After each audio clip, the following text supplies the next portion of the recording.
NYPD Air Command for all this drama was at Floyd Bennett Field in Brooklyn. That's where the cops in charge of the police helicopters were watching from cameras in those choppers 154 feet above the ground to the base of the statue. As it happens, Eyewitness News reporter Josh Einiger was there at the command center at the time, preparing to fly with the NYPD helicopters for a story about tonight's fireworks security. Josh is at Floyd Bennett Field live with an exclusive story tonight. Josh. Yeah, Bill, it was quite a night here for the aviation unit, for us, in fact, and they've all kind of made their way back here after a very busy night. And in fact, that's another one of the helicopters that's coming in right now, right here at the aviation unit. Right now it's landing after a very long night. They've got a fleet of more than half a dozen of these choppers that were up in the air all night. We had the privilege of being up there about an hour ago during the fireworks display. And I'll show you some video there from the helicopter, the NYPD helicopter, right there over Long Island City facing Manhattan. It was breathtaking, but they had work to do. And in fact, they were dispatched during the fireworks display to a report of a man who had climbed a tree right there in Long Island City. Now, investigators, cops did not know what he was up to, if he was up to no good. And so our helicopter pilots were sent. They used a thermal imaging camera to locate him, and then police got him down. It's just one of dozens and dozens of calls they have dealt with tonight, including that one huge call at the Statue of Liberty.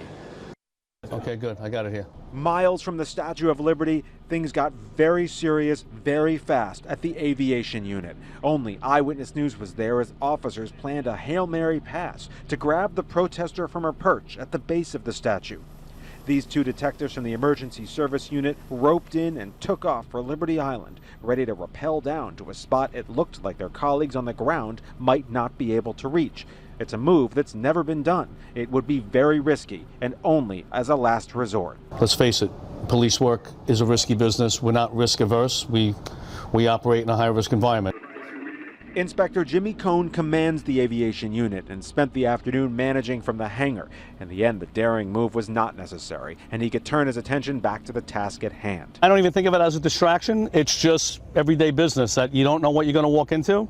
You know, you put your game face on, pick up your bat and your ball, and start going. The aviation unit is a key part of the massive effort to secure the nation's largest 4th of July party. It starts with a flyover, the entire fleet in tight formation, mere rotor blades apart, but that's where the ceremony ends. The views may be breathtaking up here, but the cops who fly with the aviation unit are not sightseeing. They're taking a very hard look at rooftops and crowds, anything and anyone who could pose a danger. There's somebody who could be on some rooftop that nobody sees.